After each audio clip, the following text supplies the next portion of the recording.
We've traveled further than you can imagine. Across space. Across time. And we've returned, not as conquerors, but as your shadows, remnants of a future you might still avoid.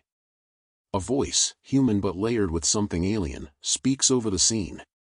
The desert fills with figures, military vehicles, bright floodlights, and stunned onlookers. The scene zooms in on the wreckage, where towering beings emerge. Their metallic skin shimmers, and their luminous eyes survey the chaos. One figure steps forward, speaking not with its mouth, but directly into the minds of everyone present. Your fate has been written in the stars. But it's not too late to change it. The crash site becomes a flurry of activity as military personnel secure the area. News spreads like wildfire. An unidentified object has fallen to Earth, and its occupants are unlike anything seen before. Sheriff Carter, a seasoned but pragmatic lawman, arrives at the scene. He's met by Captain Ruiz, the head of a local military unit.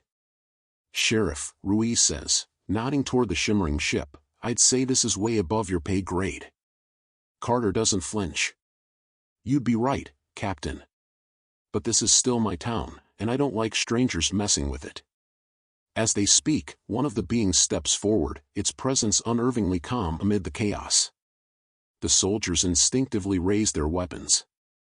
The being speaks telepathically, its voice resonating in their minds. "Weapons won't protect you. Not from what's coming." Ruiz steps forward, her voice sharp. "What exactly is coming? And why should we believe anything you say?" The being tilts its head, studying her with a faint, unreadable expression. "Because your survival depends on it."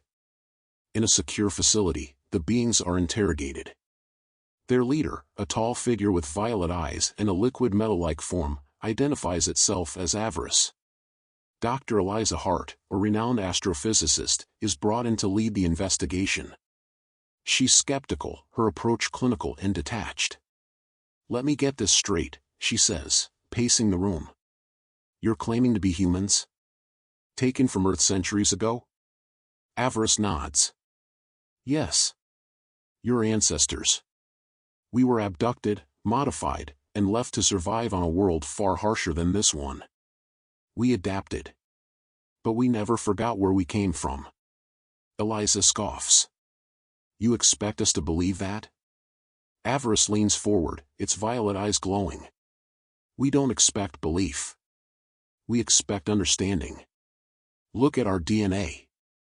Test it. You'll find the proof you need." As scientists run tests, tensions outside the facility escalate. Conspiracy theories flood social media, claiming the beings are invaders or harbingers of doom. Protests erupt, some demanding answers, others calling for their destruction. Meanwhile, General Hayes, a staunch militarist, pressures Eliza to extract information from the beings by any means necessary. "They're not here to help," Hayes insists, his tone gruff. "They're here to control us. You're wasting time." Eliza counters, "What if they're telling the truth?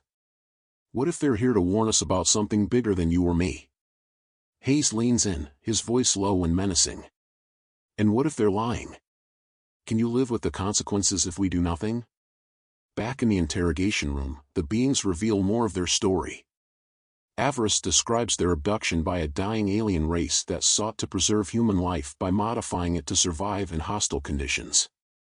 The beings were subjected to extreme genetic alterations, creating a version of humanity more resilient but fundamentally changed. "We survived," Avarice explains, its voice tinged with bitterness. "But we were not saved. We became tools, warriors bred to fight in battles not our own. And when those wars ended, we were abandoned." Eliza asks, "Then why come back now? After all this time?" Avarice pauses before responding. "Because the same force that destroyed our creators is coming for you. And this time, there will be no one left to save you." The story shifts as signs of the impending disaster begin to manifest. Scientists detect anomalies in the solar system, disturbances in planetary orbits, unexplained gravitational shifts, and a strange object moving toward Earth at impossible speeds. Avarice identifies the threat as a rogue celestial body, a sentient, planet-consuming force known as the Voidborn. It doesn't just destroy worlds, avarice explains. It feeds on them. On their energy, their life. It is drawn to chaos and conflict, and your world is ripe for harvest. The revelation sends shockwaves through the global community. Nations scramble to prepare, but mistrust between governments hampers progress. Some leaders demand the beings share their advanced technology, while others accuse them of orchestrating the threat.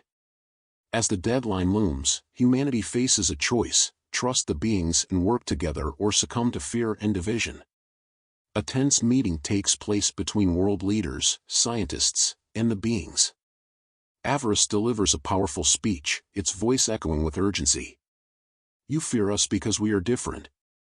But we are not your enemy. Your true enemy is your own hesitation.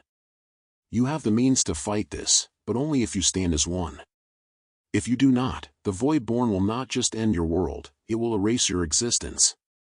Eliza, now fully convinced, advocates for cooperation. They're not asking us to trust blindly. They're giving us the tools to survive. If we ignore them, we're signing our own death warrant. In the final act, a desperate plan unfolds. Using guidance from the beings, humanity develops a massive energy weapon capable of disrupting the Voidborn. But the plan requires immense coordination and sacrifices. As the weapon is prepared, the Voidborn arrives, an enormous, shadowy entity that blots out the sky. Its presence triggers widespread panic, and Earth's defenses are pushed to their limits. The climax is a breathtaking battle as the weapon is launched, with the beings fighting alongside humanity to buy time. Avarice faces a moment of profound vulnerability, risking its life to ensure the weapon reaches its target. In the aftermath, the Voidborn is weakened but not destroyed. It retreats, leaving Earth battered but alive. Avarice, gravely injured, delivers a final message: this victory is not the end. It is only the beginning. Your unity saved you today. But it must last, or the stars will come for you again. The story closes on a hopeful yet ominous note, as humanity reflects on the cost of survival and the fragile alliances that made it possible. History does not remember the strong. It remembers the united.